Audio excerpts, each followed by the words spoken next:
আসসালামু আলাইকুম রহমতুল্লাহ। আমি প্রতিদিনের নিয়ে আজকেও সকাল সকাল মাদ্রাসায় চলে আসলাম। তো মাদ্রাসায় চলে আসে দেখতেছি আলহামদুলিল্লাহ সব ছেলেমেয়েরা চলে আসছে। তারপরে কিছু ছেলেমেয়েরা এখনো আসে নাই, হয়তো কিছুক্ষণ পর আসবে। তো একটা ছেলে প্লাস্টিকের কিছু খেলনা নিয়ে খেলা করতেছে। আমি গিয়ে ওই ছেলেদের কাছ থেকে খেলনাগুলো নিয়ে নিলাম।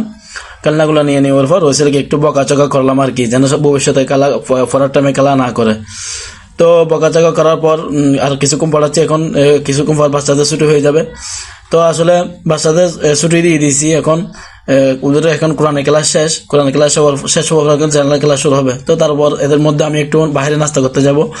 তো অলরেডি বাইরে হয়ে গেছি নাস্তা করার জন্য। নাস্তা করার উদ্দেশ্যে বাইরে হয়েছে আর কি।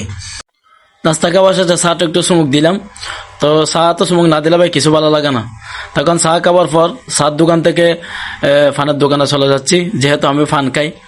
আসলে ফান না খাইতে পারলে ভালো, যখন আমাদের অভ্যাস হয়ে গেছে তখন আর কি করবো। ফান না খাইলে ভাই তো আর চলতে পারে না। ফান একটা খুব সুস্বাদু জিনিস। তো ফাইনালি ফানের দোকানে চলে আসলাম। কাকাকে বললাম কাকা একটা ফান দেন। কাকা ফানটা বানায় দেওয়ার পর ফানটা খাইলাম। ফান খেয়ে এখন মাদ্রাসায় চলে যাচ্ছি। যেহেতু বাচ্চাদের এখন জেনারেল ক্লাস করাতে হবে, এজন্য নাস্তা খেয়ে বাইরে একটু বাইরে হয়েছে নাস্তা খাবার জন্য। নাস্তা খেয়ে মাদ্রাসায় চলে আসছি। তো অলরেডি আমি এখন মাদ্রাসায় চলে আসছি। আজকের ব্লগে এতটুকু। ভালো লাগলে সবাই লাইক কমেন্ট শেয়ার করবেন। ধন্যবাদ।